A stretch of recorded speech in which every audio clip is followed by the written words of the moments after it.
J'ai jamais été hyper doué en dev et c'est une des raisons pour lesquelles j'en ai pas fait mon métier, mais dire que j'y connais rien serait vraiment mentir. Par contre, je pense vraiment que qui que tu sois qui regarde cette vidéo, tu peux devenir au moins aussi bon que moi en assez peu de temps grâce aux nouvelles manières d'apprendre à coder grâce à l'IA et aux nouvelles manières de coder grâce à l'IA aussi. Si bien que si vous voulez créer un site en 2025, je trouverais dommage de s'enfermer dans des écosystèmes comme Bubble, Softer ou Webflow. Alors si vous débutez dans le domaine et que vous n'avez pas pour ambition de devenir le meilleur développeur du monde, vous pouvez suivre cette vidéo et vous intéresser d'un peu plus près au vibe coding. C'est un peu le nouveau terme à la mode dont on entend beaucoup parler sur Twitter de la part de solopreneurs comme Peter Levels ou Mark Lou ou encore d'autres solopreneurs. Leur raisonnement, c'est de dire que c'est plus vraiment utile d'avoir fait des études de développeur pour vraiment pouvoir développer un produit, même un produit un peu complexe. Et de cette manière, on voit de plus en plus d'entrepreneurs créer leurs propres produits sans vraiment avoir un super background de technique. Vibe coder, c'est un terme un peu ridicule, ouais j'avoue, qui a pour définition de dire que vous allez vous laisser emporter par le flow du développement. Vous n'avez plus besoin d'avoir des compétences très techniques pour développer, ça devient accessible à tout le monde, et l'idée c'est qu'on va surtout dialoguer avec l'intelligence artificielle, avec le langage naturel, plus qu'avec un vrai langage de développeur. C'est un nouveau terme, mais pour moi c'est un truc qui existait déjà un peu avant. Perso, j'ai fait un stage de dev web dans une entreprise au début de mes études, et j'avoue que je maîtrisais pas tout à fait la techno, donc j'ai un peu appris sur le tas, mais au début je me retrouvais à faire pas mal de copier-coller, et on pourrait attribuer ça à du vibe coding. C'était le fait de se dire, ok, je voyais un bout de code qui faisait à peu près ce que je voulais, bah, je le copiais, je le récupérais quelque part, je l'adaptais un peu, et je le lançais. Je pense que c'est un peu les débuts du vibe coding, et c'est aussi comme on débute beaucoup de développeurs, à mon avis. Mais grâce à l'intelligence artificielle, on a cette possibilité de pousser les choses plus loin et on va plus juste copier des bouts de code, on va demander à l'IA d'exécuter du code et elle va le faire. Alors quand j'en parle comme ça a l'air extrêmement simple. Dans les faits, vous vous doutez bien que c'est plus complexe que ça et qu'on va pas pouvoir juste lui dire fais ça et ça va être parfait du premier coup. Il va y avoir pas mal d'itérations. Mais l'intérêt, c'est que vous allez pouvoir développer une application sans vraiment comprendre dans le détail ce que fait chaque ligne de code. Et finalement, j'en suis la preuve parce que quand j'ai créé Videsio, je savais globalement ce que je faisais. Je savais qu'il fallait que je convertisse de l'audio en écrit ou alors qu'il fallait que je récupère les sous-titres de YouTube et qu'ensuite je les envoie à un modèle de langue qui les transforme en articles web. Mais je savais pas exactement ce que chaque ligne de code devait faire pour autant. Mais surtout, j'aurais été incapable de défendre ce projet auprès d'un lead développeur de 43 ans qui code depuis ses 15 ans dans le but qu'il me recrute dans sa boîte d'informatique. Ouais, c'est pas dans cette vidéo que vous allez apprendre comment passer les tests techniques de développeur. Et personnellement, c'est pas pour réussir des tests techniques de développeur que je me suis intéressé au dev. Donc, en soi, ça me va. Et donc, pour vibe coder, en principe, ce que vous diront la plupart des gens qui parlent de ce sujet, c'est qu'il faut strictement aucune connaissance en développement pour s'en sortir. Mais dans les faits, personnellement, je trouve que c'est plus simple de s'en sortir si vous avez déjà des connaissances en développement et vous n'avez pas besoin d'avoir des connaissances très poussées, mais il vous faut quand même une vision d'ensemble et quelques petites bases dans certains domaines que je vais énoncer. Je pense que les bases de HTML et CSS sont vraiment très importantes à avoir, évidemment. Des bases de JavaScript, et même, je dirais même pas forcément de JavaScript, mais plus des bases d'algorithmie, il vous faudra aussi des bases sur le protocole HTTP, ainsi que des bases en gestion de bases de données. Je pense que c'est principalement ça qui peut vous être utile, mais c'est pas des choses qui sont primordiales et surtout, l'intérêt de faire du vibe coding, c'est de rester très curieux, de poser des questions à l'IA et à chaque fois que, il y a du code qui est exécuté, que quelque chose est fait, si vous comprenez alors de base, vous n'êtes pas obligé de comprendre pourquoi, c'est réalisé, mais si vous cherchez à comprendre pourquoi c'est fait, ça peut que être positif et ça va que vous permettre de vibe coder plus rapidement.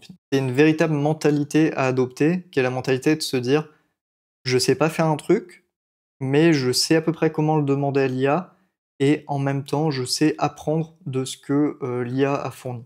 Donc hésitez vraiment pas à lui poser des questions. Bon et du coup, on parle d'IA, on parle de LLM et un des acteurs qui a vraiment permis, au le vibe coding et qui est assez central là-dessus à mon avis, c'est le modèle Claude d'Anthropic, qui est hyper intéressant pour toutes les tâches de développeur. Et donc jusqu'à maintenant, personnellement, j'utilisais, et je vous le présenterai un peu après aussi, Cursor, donc certains doivent connaître, et c'est pareil, peut-être que je rentrerai pas trop dans le détail dessus, mais globalement c'est un éditeur de code avec de l'IA intégré. Et cet éditeur de code, j'utilise avec Claude parce que c'est effectivement, le modèle le plus intéressant pour le développement. Le problème, c'est que quand vous allez utiliser Claude, même avec Cursor qui a un mode agent, donc qui va pouvoir interagir un peu entre les différents blocs, de réponses qu'il vous donne, vous allez quand même être un peu limité parce que, Claude est très doué pour effectuer les tâches une par une, mais a un peu du mal à rassembler plusieurs tâches. Donc pour pouvoir parfaitement vibe coder et éviter de devoir utiliser un langage de développeur hyper poussé, on va avoir recours à un deuxième type de modèle d'intelligence artificielle. On va parler des modèles à raisonnement complexe comme ChatGPT O1 et O3. Après, sorry for my English accent. On va parler de Think de Grok et de Gemini Flash 2.0 Thinking de Google. Et donc dans cette vidéo, on va faire un pseudo tuto, en tout cas une introduction à comment vibe coder, et on va se baser sur un tuto que j'ai trouvé sur Twitter et donc qui est disponible sur GitHub et que je vous donnerai dans la description. Le tuto est en anglais, mais j'en ferai un article en français. Et puisque c'est un peu la mode de créer son jeu sur Twitter, donc un jeu avec Three.js et une librairie qui permet de faire des jeux en 3D finalement, et que le tuto GitHub que je vous ai trouvé permet, est surtout concentré sur la réalisation d'un jeu, on va faire ensemble un jeu et je vais vous montrer comment ça fonctionne. Ok, donc on va suivre le tuto de Nicolas Zullo. Je vais quand même vous présenter vite fait son Insta, n'importe quoi, son Twitter, que vous compreniez un peu de quoi il retourne. Donc c'est cette personne qui apparemment travaille chez Doctolib, qui n'est pas développeur, il me semble, mais qui crée quand même quelques projets grâce à l'IA. Et donc il a créé notamment ce superbe jeu que vous voyez ici. Et c'est totalement créé par l'IA. Et cette personne a créé un super tuto sur comment il s'y est pris pour faire ce jeu. J'ai préparé un peu le template, je vais vous montrer comment on va s'y prendre.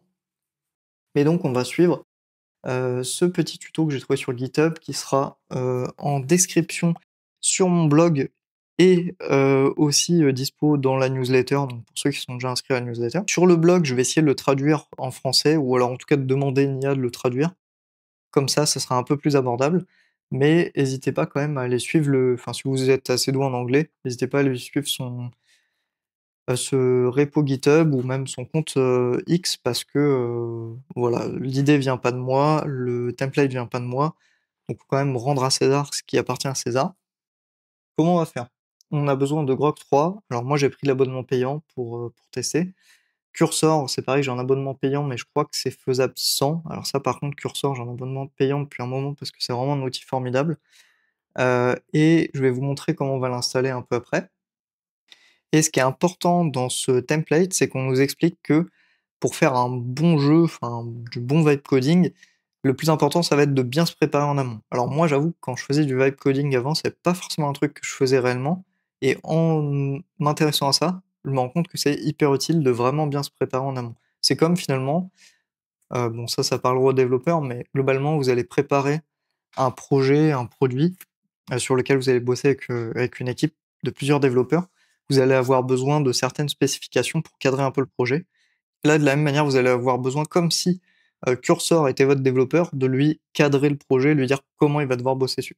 Et vous n'allez pas le faire tout seul parce que vous avez Grok 3 qui va vous aider à faire toute cette partie de spec. Donc c'est formidable. Qui disent c'est important de ne pas laisser l'IA tout faire de manière autonome, ou alors la codebase qu'on va voir va être un peu compliquée à gérer. Donc là, il faut penser à votre idée de jeu que vous voulez développer. On va prendre un exemple de jeu, hein, comme j'ai dit. Et vous commencez à rédiger un peu ce que vous voulez faire. Est-ce que c'est un FPS? Est-ce que c'est un jeu de fight? Ouais, comment va agir la caméra? Est-ce que c'est un jeu multijoueur? Ce genre de choses. Et vous allez commencer à en parler à Grok 3. En anglais, éventuellement, je crois que c'est mieux parce que Grok 3 d'ailleurs est plus à l'aise avec l'anglais, si je dis pas de bêtises. Et vous allez lui demander de créer un document de game design. Si vous voulez pas utiliser Grok 3, vous pouvez utiliser GPT O3, je pense que ça marchera aussi. Moi, j'ai pris vraiment Grok 3 pour l'exemple. Et donc, ce document de game design, on va lui dire de nous le faire en Markdown format. Donc, c'est un fichier enfin, c'est un format de texte.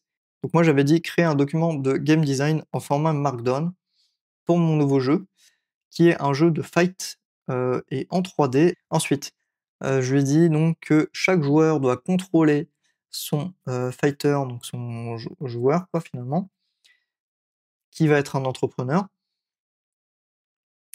les premiers joueurs, les premiers personnages jouables sont Elon Musk, Peter Levels, Mark Lu, Jeff Bezos. Voilà, donc c'est parce que ça s'appelle Entrepreneur Fight, hein, que j'ai choisi ces personnages. Le, gameplay doit être quelque chose comme un Minecraft, PvP system, donc je vais expliquer un peu que c'était la vision que j'avais du truc. Nous, on veut faire du low poly, donc c'est un peu le même style que ce qu'a fait, Nicolas Hulot. Je vais pas rentrer trop dans les détails, j'ai dit que je voulais qu'ils aient des pouvoirs spéciaux. Elon Musk, il a une Cybertruck attack, par exemple. Je lui ai dit que les, personnages, les combattants doivent pouvoir bloquer, attaquer et faire un spécial, donc pour lequel ils chargent une barre de pouvoir, une barre de spécial, et qu'ils ont chacun une barre de vie qui descend lorsqu'ils reçoivent un et moi je l'ai vu un peu en mode, battle royale aussi. Donc celui qui est le dernier survivant parmi les 8 remporte le combat. On pense bien activer le mode Think parce que c'est avec ça qu'on va vraiment pouvoir avoir une réflexion assez poussée et on lui fait la demande. Là, ça va prendre quasiment 1 minute, donc je vais sûrement cut. Donc on va devoir, review et refine le document. Une fois que c'est fait, c'est important de le sauvegarder quelque part. Alors sur votre ordi, vous allez ouvrir un nouveau dossier et même un document. Alors moi là, je le mets sur le bureau pour vous montrer. C'est pas idéal, moi j'ai un dossier sur lequel je fais un peu tous mes projets, mais là c'est vraiment pour vous montrer comment ça marche. Donc vous allez créer un dossier, vous allez l'appeler, heu, par le nom de votre jeu, hein, finalement. Voilà, moi c'est Entrepreneur Fighting, paf et donc maintenant je vais utiliser un éditeur de texte. Donc moi je vais utiliser comme éditeur de texte Cursor, comme on a dit, pour, créer mon fichier MD et récupérer mon fichier MD de ma conversation avec Grok. Donc vous voyez là, elle est toujours pas finie, ça fait 1 minute 40 que c'est lancé. Donc comment ça marche? Vous allez on va en profiter pour montrer ça. Vous allez installer Cursor, c'est pas très compliqué, je le fais pas en même temps que vous, hein, je l'ai déjà. Je crois qu'il est aussi sur Windows. Ouais, Windows, Linux, macOS. Donc vous pouvez le télécharger. Il faut que vous ayez téléchargé Cursor, il y a un peu de config je crois, mais c'est pas très compliqué. Si vous êtes bloqué dessus, vous pouvez trouver des tutos facilement, sur internet, mais normalement il y a pas grand chose à configurer, hein, que je dise pas de bêtises. Donc vous allez ouvrir Cursor, vous allez arriver là-dessus, normalement à peu près sur cet écran ou quelque chose du style. Bon là vous voyez, il y a tous mes projets et cetera.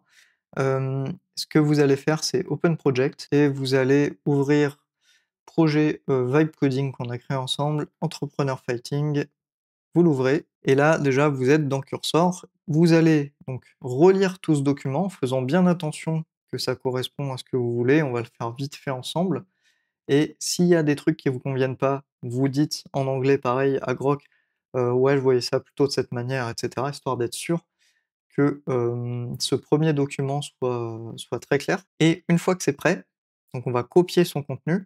Alors moi, je vais quand même le relire avant, mais on va utiliser surtout le petit bouton copier ici, hop. On va faire un nouveau fichier sur Cursor, donc là je suis sur la barre de gauche, j'ai fait clic droit, nouveau fichier. Je l'appelle, alors je sais plus ce qu'il nous dit dans le guide, là on est en train game design document. Pour l'instant, on va lui donner un nom simple, on va lui mettre game-design-document.md et on va copier ce qu'on a eu. Une fois que vous l'avez raffiné, que vous êtes OK avec, tout ce qui a été dit. Moi, je vais pas trop le raffiner parce que, pour le bien de la vidéo et de sa durée, on va essayer de faire assez vite. Mais par exemple, vous voyez qu'il y a peut-être des endroits, où vous allez peut-être pas vouloir que ça fonctionne exactement de cette manière. Là, il dit exemple 10 HP par hit, peut-être que vous voulez que les coups de poing mettent 20 HP, il y a peut-être différentes choses. Il met les donc là, c'est les personnages jouables et avec leurs attaques spéciales. Peut-être que, pour Peter Levels, vous voulez pas qu'il y ait, Code Blitz comme attaque, vous voulez un autre truc. Pour, Jeff Bezos, peut-être que vous voulez pas Prime Delivery, enfin, vous comprenez l'idée. Pareil dans la manière dont les attaques sont bindées et cetera, le multijoueur. Donc n'hésitez pas à tout bien relire pour être sûr que ça corresponde vraiment à ce que vous voulez et donc une fois que ça correspond, on passe à la suite. Cette fois-ci, on va demander à Grok 3 Thinking de nous recommander la meilleure stack technique pour notre jeu. Donc là, je copie ça, je vais ici, je lui demande la meilleure stack technique et normalement, il va me donner la meilleure stack pour ce que je cherche à faire. Bon, là, j'étais parti parce que je devais gérer un truc, mais globalement, en 35 secondes, il nous a recommandé une stack technique. Donc vous regardez un peu si ça vous convient, parce qu'il explique pourquoi il le recommande, et cetera. Nous, il nous en recommande Three.js, donc c'est ce dont j'avais parlé, je crois, donc moi ça me va. Socket.io, je connais pas, mais je vais lui faire confiance. Canon.js, pareil, j'en ai déjà entendu parler, ça me semble plutôt bien. Server-side Node.js avec Express, alors moi ça me va très bien, y a pas de souci. Et Vanilla JavaScript avec HTML, CSS, ça suffira amplement. Responsive design, OK, donc moi la tech stack, elle me paraît bien aussi. Pareil, hein, donc s'il y a des trucs qui vous conviennent pas, si vous voulez comprendre pourquoi ils vous recommandent telle ou telle chose et que, les explications et cetera vous conviennent pas, hésitez pas à lui demander. Moi, pour l'instant, ça me va très bien, donc j'ai appuyé sur le bouton pour copier ici et on va créer un nouveau fichier et cette fois-ci, on va l'appeler techstack.md, hop, et on va recopier à nouveau. N'oubliez pas de faire commande S pour sauvegarder les fichiers, parce que si vous copiez dedans mais que vous sauvegardez pas, ça sera pas pris en compte. Donc n'oubliez pas de toujours faire commande S ou alors, si vous aimez bien cliquer, je crois qu'il y a un truc du style, fichier enregistré, mais faites commande S, hein, franchement, c'est beaucoup plus rapide. Et donc maintenant, ce qu'il nous faut, c'est, Cursor a un aspect qui est assez intéressant, c'est que vous pouvez lui donner un peu un cadre, dans la manière de développer. En fait, comme si vous travaillez avec un développeur, il va savoir travailler avec plusieurs technologies, avec plusieurs méthodologies de travail, mais, vous allez devoir lui dire ce que vous voulez utiliser pour votre projet, en question. Ce qu'on va faire nous surtout, c'est, les télécharger en format PDF, les uploader et les envoyer à Grok pour qu'il nous fasse 6 à 10 règles pour Cursor. Je vais vous montrer comment, alors pareil, c'est pas très compliqué, mais comment vous allez pouvoir télécharger ça. Vous faites clic droit, vous faites imprimer. Bon, moi, il y a mon il y a mon imprimante, mais vous avez peut-être aussi votre imprimante, vous avez destination ici. Vous faites enregistrer au format PDF, page, complète, oui, c'est très bien, on s'en fiche globalement, vous n'avez pas grand-chose de plus à modifier. Vous faites enregistrer et vous les enregistrez où vous voulez, ces règles, donc on peut les mettre sur le bureau. Moi, je les ai déjà, donc je vais pas les réenregistrer. On va juste faire ça comme ça et on va lui mettre les cursor rules qui sont là et voilà. Donc là, globalement, j'ai pris une partie de la prompt qu'on a vue, j'ai mis, write, 6-10 règles, et je lui ai mis le document qu'on a téléchargé en PDF. Donc pareil, il va réfléchir pendant quelques temps et on va voir la suite. Donc ensuite, une fois qu'on aura ça, c'est un peu long, hein, la partie préparation, c'est un peu long et chiant, mais après vous allez être tranquille, et franchement, ça sera vraiment, beaucoup plus facile. Ensuite, on va devoir, une fois qu'on aura tout ça, donner à Grok 3 Thinking nos documents. Donc on a le document de game design qu'on a fait avant, les tech stack recommandations et les cursor rules. Donc les 3 documents, parce qu'on va en récupérer un troisième qu'on aura mis là-dedans. On va lui mettre en pièce jointe et on va lui demander, basé sur ces 3 documents, de nous créer un plan d'implémentation détaillé, en Markdown, qui va détailler étape par étape comment on va, développer comment nos agents IA globalement vont développer le produit. Le jeu en l'occurrence. Et donc pareil, vous allez juste copier globalement ça, hein, tac, et lui donner les 3 docs. Donc c'est ce qu'on va faire juste après. On arrive à la fin, vous inquiétez pas. Franchement, c'est relou, mais c'est important. Je copie ça, je mets, donc c'est cursor rules. Alors pareil, on changera probablement le nom des fichiers, hein, donc prenez pas trop la tête. Pour l'instant, cursorrules.md et on met tout ça dedans. Donc là, on a nos 10 règles. Donc on a les 3 documents en question et donc on a dit: «Maintenant, on va devoir lui donner». Donc on va faire select files, on va dans projet vibe coding, entrepreneur fighting et là je mets les 3. J'ai les 3 qui s'ouvrent et paf, je vais ici et je copie tout ça, donc créer le plan détaillé nin. Je lui mets ça avec les 3 docs, j'exécute, toujours en grok 3 thinking, ça va prendre encore un peu de temps Et on prend déjà un peu d'avance sur la suite, mais vous voyez ici, on va nous dire de créer une memory bank, donc dans Cursor. Cette fois-ci, on va créer un dossier. À l'intérieur de notre dossier, donc qui est le dossier de notre jeu, qui est donc moi, Entrepreneur Fighting, je crée un nouveau dossier, je l'appelle Memory Bank, donc j'ai fait clic droit sur la partie gauche et je crée Memory Bank, copie les 3 fichiers, je les mets dedans, je les déplace, donc voilà, on va les renommer bien sûr. Donc on a gameDesignDocument.md. Je crois que je l'avais plutôt bien écrit. On va reprendre exactement ce qui est écrit, comme ça c'est plus simple. Game-design-document.md, donc c'est bon. Assurez-vous d'avoir les bons noms. D'ailleurs, j'ai pas sauvegardé mes cursor rules tout à l'heure, donc pareil, commande S pour sauvegarder. Techstack.md, c'est ce qu'on a mis, c'est parfait. Tech-stack.md. Ensuite, on a quoi? On a implémentation plan- .md. Alors ça, il est encore en train de nous le générer, du coup, on va le récupérer. Et donc, on va le récupérer tout de suite parce que sinon, ça va un peu vous embrouiller quand même. Hop, donc je le copie. Pareil, relisez-le, très important. S'il y a des trucs qui vous semblent, un peu bizarres, pas pertinents, donc c'est assez technique, hein, donc c'est possible que vous les voyez pas et c'est pas grave parce que ça pourrait être corrigé plus tard. Mais s'il y a des trucs qui vous paraissent quand même un peu bizarres ou qui vont pas trop dans l'idée que vous vous êtes fait de votre jeu, globalement, hésitez pas à lui dire de corriger, lui dire, «Ah c'est pas mal mais corrige ça dans le plan d'implémentation». Toujours un peu itérer et relire. Moi je le fais pas, comme j'ai dit, pour qu'on gagne du temps, parce que le tuto dure déjà assez longtemps. Dans Memory Bank, encore une fois, donc là j'ai cliqué sur Memory Bank, je fais nouveau fichier, je crée un nouveau fichier, implémentation plan, hop, .md. Et dedans, je mets tout mon plan d'implémentation, qu'on aura raffiné effectivement si besoin. Pareil, je commande S, et donc là on a les 4 premiers fichiers qui sont dans memory-bank, dans le dossier, qui est lui-même à l'intérieur de notre dossier de jeu.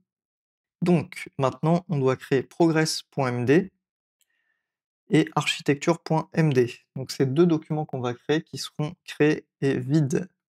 Commencer par progress.md et ensuite je vais avoir architecture.md. Là, vous avez juste à sauvegarder. Bon, normalement, c'est même sauvegardé tout seul. On met rien pour l'instant dedans. Bon, globalement, on est déjà pas mal. Alors, ce qui est important à comprendre maintenant, c'est que certes, on a créé un cursor rules.md, mais il n'est pas encore utilisé sur notre projet. Pour l'utiliser, là, ils vous disent de faire commande Shift P, de taper rules et faire entrer. Je sais pas trop comment régler leur truc, moi ça avait pas marché, mais vous pouvez faire. Vous pouvez aller sur cursor ici, aller dans les réglages et vous avez cursor settings. Globalement, vous allez dans les cursor settings. Et là, dans cursor settings, vous allez sur rules. Moi, je lui ai mis une petite règle que vous pouvez mettre aussi, une règle de user, de juste lui dire toujours répondre en français, mais écrire le code en anglais. Comme ça, je me prends moins la tête. C'est plus simple quand c'est votre langue maternelle en général. Et donc là, c'est important d'avoir cette case cochée, mais ce qu'il faut surtout qu'on fasse maintenant, c'est qu'on aille dans Project Rules, on fait Add New Rule et vous allez devoir écrire le nom, de vos règles. Alors on va mettre Cursor Rules, qui sont donc pour Entrepreneur, Fighting.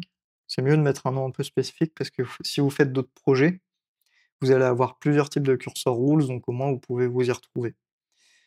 Dans les rule types, maintenant, il faut savoir, est-ce que vous voulez qu'à chaque fois que vous fassiez une demande à cursor, elle soit utilisée ou pas? Donc, j'aurais tendance à dire que oui, donc vous pouvez mettre always et donc à chaque fois que vous ferez un chat avec, cursor, je vous montrerai comment ça marche, on utilisera les cursor rules et donc là, on va récupérer donc ce qu'on avait dans la memory bank des cursor rules ici.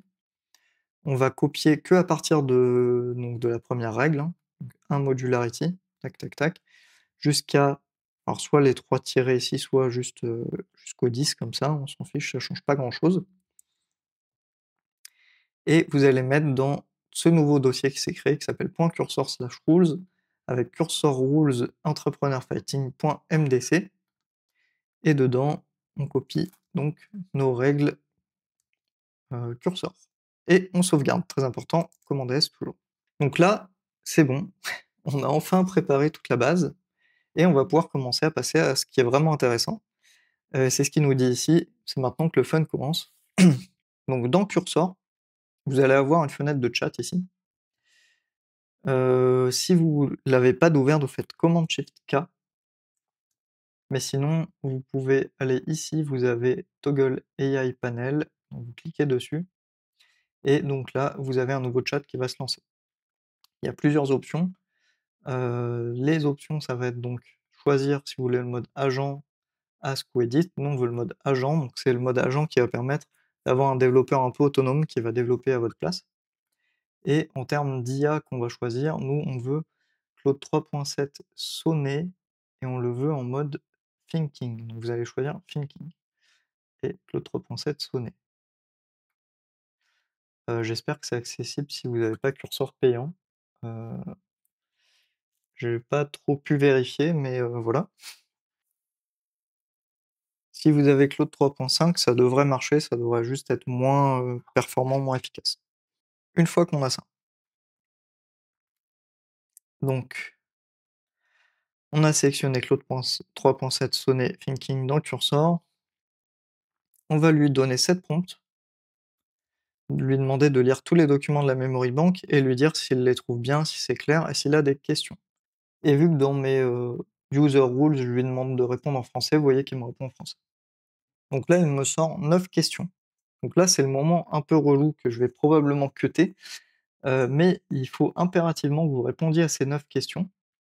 Si vous savez pas, si les questions vous paraissent un peu compliquées, si vous savez pas trop idée de comment faire, là, ce qui va être important, ça va être de lui dire: «Bah, fais comme tu le sens» entre guillemets, fais selon ce qui est le plus performant, le plus rapide, le plus simple, c'est toi l'expert. Essayez de tourner un peu les choses de cette manière et ça devrait marcher. Des fois, les questions sont suffisamment «simples» entre guillemets pour que vous puissiez y répondre. Si vous avez un doute aussi, vous pouvez aller demander à Grok, lui poser la question de, ce que lui pense de cette question et comment il y aurait répondu et il va vous aider aussi à y répondre. Ça va être un peu une discussion entre les 2 IA, mais c'est vous l'intermédiaire. Et ensuite, on va passer à la partie intéressante et donc je vais pas vous montrer comment on va faire toutes les étapes, mais je vais quand même vous montrer comment on fait l'étape 1 et ce qui va être important, c'est à chaque fois que vous allez passer une nouvelle étape, de créer un nouveau chat. Alors là, on a un premier chat, même sur lequel on a les réponses aux questions, mais ensuite on crée un nouveau chat pour implémenter l'étape 1, un nouveau chat pour implémenter l'étape 2, et à chaque fois, on aura plusieurs discussions parce que vous allez voir qu'il y aura des bugs à résoudre à chaque étape. Donc là, je vais essayer de répondre un peu rapidement parce que de toute façon, on va faire que l'étape 1, donc c'est pas la peine de trop se prendre la tête. Et donc ce que je fais, c'est un point et je lui dis ma réponse.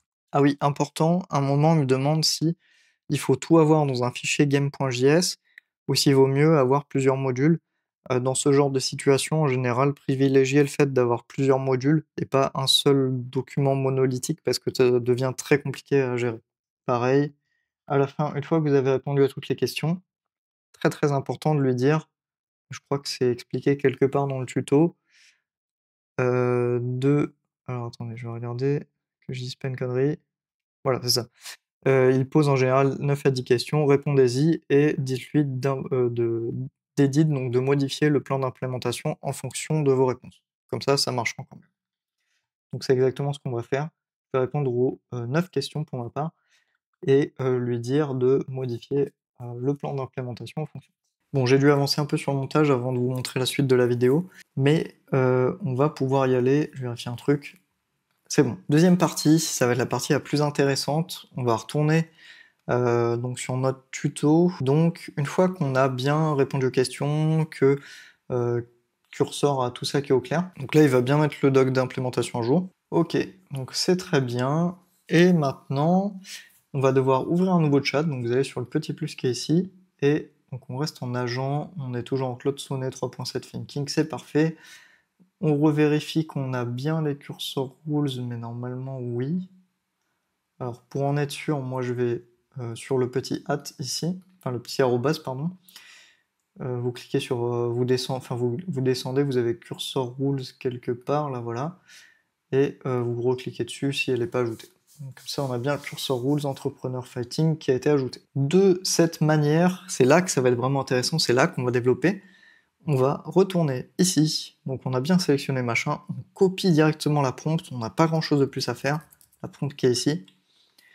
On va là, on lui met dans le chat, on est bien en mode agent, on fait envoyer, et là vous allez voir, vous pouvez croiser les doigts, tourner vos pouces, faire ce que vous voulez, c'est lui qui gère.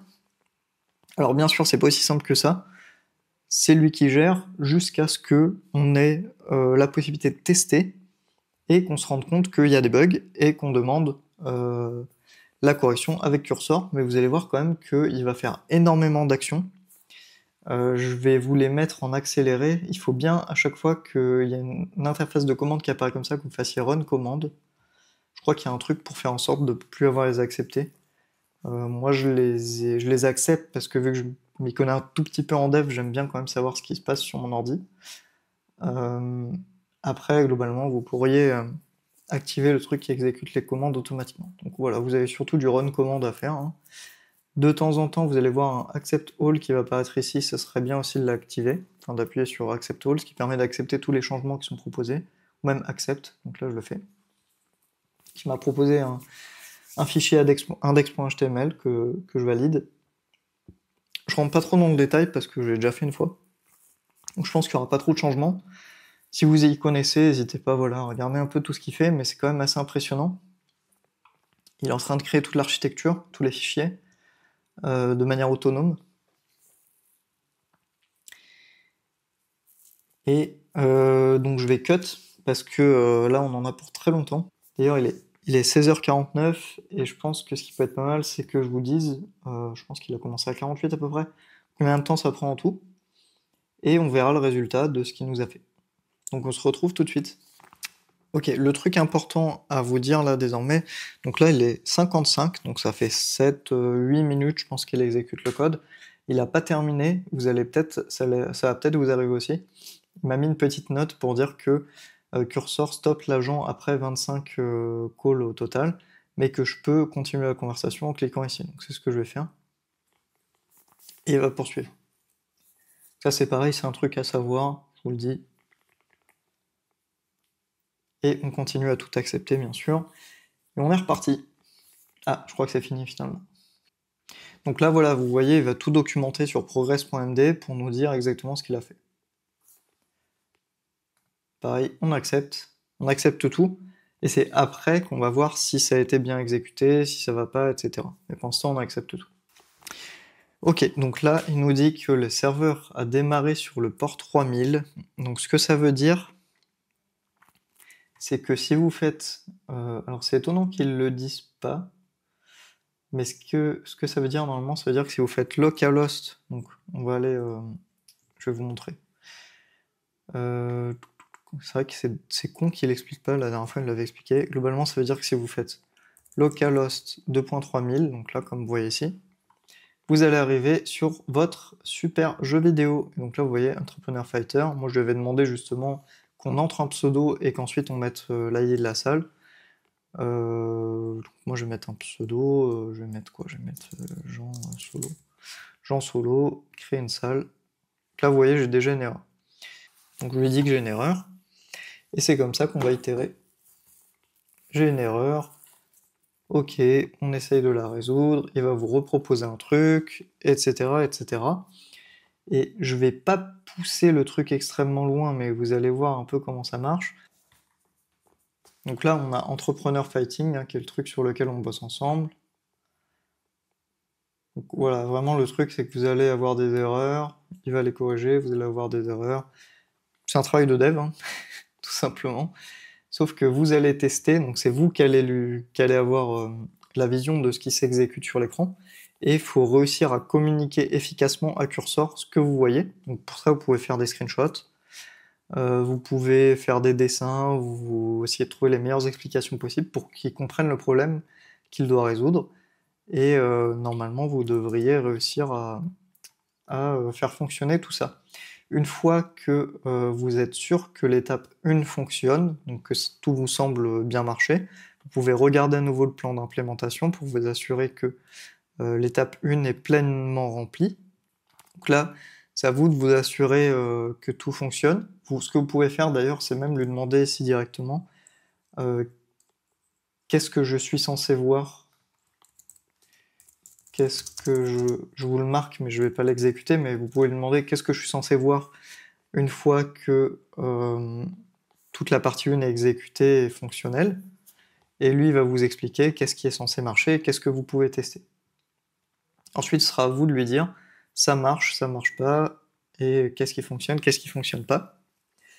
Et une fois que vous avez terminé l'étape 1, vous créez un nouveau chat, vous demandez de faire l'étape 2, et ainsi de suite. Et là, voilà, globalement, c'est le moment un peu fun, hein, c'est ce qu'on a écrit ici. Une fois que l'étape 1 est complète, vous pouvez sauvegarder vos changements sur Git, j'en parle pas dans la vidéo, pour ceux qui savent, c'est mieux de le faire. Si vous savez pas ce que c'est, vous pouvez aussi demander à l'IA de vous expliquer, elle le fera très bien. Et une fois que vous allez donc passer à l'étape 2, vous commencez un nouveau composer, commande N ou commande I comme ils disent, et vous copiez cette prompt et vous faites la même chose jusqu'à vous assurer que l'étape 2 marche, ainsi de suite jusqu'à la dernière étape. Et pareil, ceci c'est plutôt intéressant à lire si ça vous intéresse, mais globalement vous avez compris l'idée.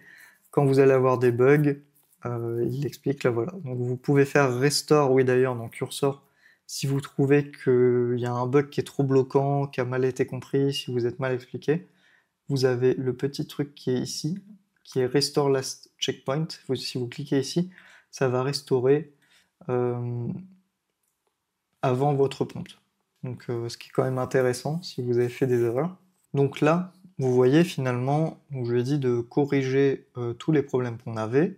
Enfin, je lui ai dit, oui, voilà, quand je clique sur créer une salle, ça marche pas, ça crée pas de salle.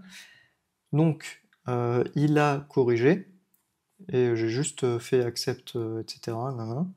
Il a exécuté le serveur, et j'ai réussi à me connecter. Donc là, je peux tourner la caméra de gauche à droite. Par contre, quand j'essaye de tourner en haut et en bas, ça marche pas. Et je peux pas non plus me déplacer. Donc vous voyez, c'est pas parfait, mais déjà, on a corrigé un des problèmes. Donc ce qu'on va faire, c'est... Je vais quand même recharger.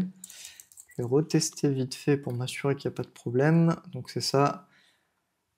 La caméra marche que sur l'axe horizontal, mais pas sur l'axe vertical. On peut pas sauter et on peut pas se déplacer.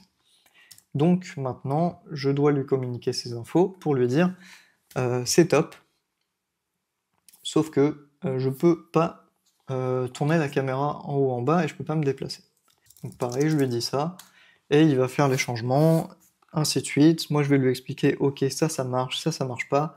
Pour la gestion de la caméra, c'est hyper relou, donc bon courage à vous, mais globalement, il n'y a pas de raison que vous y arriviez pas, c'est juste que peut-être ça va vous prendre un peu de temps. Et vous voyez quand même qu'on arrive à créer un jeu en 3D. Bon, on n'a quasiment aucun asset, on n'a rien, mais on a déjà une base de jeu, quoi. Et puis on a un plan d'implémentation, donc si vous allez jusqu'à l'étape 11, normalement vous devriez avoir à peu près le résultat que vous attendez. Maintenant, je voulais terminer cette vidéo en vous montrant quand même que le vibe coding a ses détracteurs, que l'on peut comprendre, principalement parmi les professionnels de la profession. Alors, est-ce qu'on peut parler de jalousie parce que eux ont fait des études pour réussir à avoir certaines compétences pour développer des produits? Ou alors est-ce qu'on parle vraiment de vraie inquiétude dans le sens, et je le comprends aussi totalement, de se dire maintenant tout va être fait par IA et les normes de sécurité pour, développer des produits sont pas forcément hyper poussées quand on va créer un produit avec l'IA. Notamment, on peut se demander si les produits, les jeux, et cetera, qui sont créés via du vibe coding sont vraiment scalables, et est-ce qu'ils peuvent, vraiment réussir à se développer par la suite? Donc je vous ai mis quand même quelques exemples de personnes qui sont contre ça, et aussi des exemples, de personnes qui se sont fait un peu attaquer, disons, par des professionnels de la profession, parce qu'ils avaient développé leur propre SaaS et n'avaient pas respecté certaines règles, et sont vus donc, ouais, se faire cyberattaquer finalement leurs produits. Que je trouve un peu triste personnellement, mais malheureusement je pense que c'est le genre de dérive qui va arriver, et peut-être que ça peut amener aussi à penser un peu plus les produits qui sont vibe codés autour de leur sécurité et essayer de pousser un peu les choses. Donc de mon côté, je comprends quand même vachement cette inquiétude, mais j'aurais tendance à dire que c'est assez formidable de se dire que maintenant, n'importe qui peut à peu près créer et donner vie à un projet qui lui donne envie, sur internet en codant, mais sans forcément s'y connaître et que c'est aussi une super porte d'entrée pour lui pour apprendre à développer ses connaissances en développement et ensuite, faire son métier ou faire de superbes choses avec. Et je pense que la plupart des développeurs de la profession ont peut-être un peu oublié aussi ce qui les a amenés à créer leur première ligne de code. Je pense que pour la plupart, c'est pas forcément des gens qui avaient juste pour but de travailler, dans l'informatique, mais des gens qui voulaient aussi donner vie à des projets, à des lignes de code, se dire que tu peux créer quelque chose sur internet, c'est quand même formidable. Et je pense qu'il faut se raccrocher un peu à ça et comprendre que le vibe coding, à ce niveau-là, c'est vraiment une opportunité qui est incroyable. Et j'ai hâte qu'on arrive dans un monde où, pour développer, il y aura quasiment plus aucune barrière. Déjà, les barrières étaient de plus en plus petites, on va pas se mentir, au fur et à mesure que ça s'est développé. Et je pense que d'ici quelques années, vraiment, et là pour le coup, vraiment n'importe qui pourra coder assez facilement un projet. Il y aura peut-être toujours des limites quand on voudra pousser un truc, vraiment, très loin, ça sera toujours plus compliqué, mais disons que la barrière à l'entrée se recule d'année en année. Je pense aussi qu'il y a d'autres personnes qui critiquent le développement par IA, qui sont un peu restés bloqués sur la vision de, ChatGPT 3.5 en 2022-2023. Alors oui, il y a eu un gap énorme entre, GPT, 3.5 et tout ce qu'il y avait avant, mais dites-vous que là, on est encore à des années-lumière de ce qu'on faisait en fin 2022 ou début 2023. Donc si vous êtes resté bloqué à cette idée de ce qu'on peut faire avec l'IA, au moment où GPT 3.5 ou même GPT 4 sont sortis, dites-vous que là, on est vraiment à des années-lumière de tout ça, qu'il y a un nombre de possibilités qui est vraiment hallucinante. De mon côté, je suis content de pouvoir vous montrer ça et que ça permette peut-être à certaines personnes de rejoindre un peu une forme d'aventure entrepreneuriale comme celle que j'entreprends. Franchement, si vous voulez partager, vos créations et cetera, n'hésitez pas à rejoindre le Discord que je mets en description ou à vous abonner pour, avoir d'autres vidéos de ce type et de mon côté, j'aimerais faire un focus quand même sur la partie vente et marketing dans ces prochains temps parce que j'ai toujours, une barrière pour, réussir à vendre mes produits web, que j'aimerais réussir à franchir et donc pour ça, je vais sûrement en faire quelques vidéos. Mais ça ne m'empêchera pas de continuer à faire des vidéos où je, construis des sites, où je construis des SaaS, des produits parce que finalement c'est ce que je préfère faire, même si actuellement il faut que je dépasse cette étape. Donc si tu as envie de suivre tout ça, bah, hésite pas à t'abonner et à suivre les prochaines vidéos. Je vais essayer de refaire une vidéo par semaine. Là, c'est le moment où je raconte un peu ma vie pour ceux que ça intéresse. Mais ces derniers temps, c'était un peu plus compliqué parce que, j'avais une petite baisse de morale parce que mes 2 derniers sas n'avaient pas bien marché. J'avais un semi-marathon à préparer qui m'a pris un peu de temps, un peu de charge mentale. C'est aussi un peu des excuses, mais voilà. Et il y avait Monster Hunter Wilds qui est sorti sur lequel j'ai pas mal joué, j'avoue, et j'ai pris aussi 2 semaines de vacances pour, retourner en Auvergne. Donc ça fait que voilà, sur un mois, il y a toutes ces choses-là qui se sont un peu chevauchées et c'est la raison pour laquelle il y a pas eu de vidéo, mais je compte bien repartir sur un rythme de une vidéo par semaine. Donc, abonne-toi, prends des risques et kiffe, à bientôt sur la chaîne.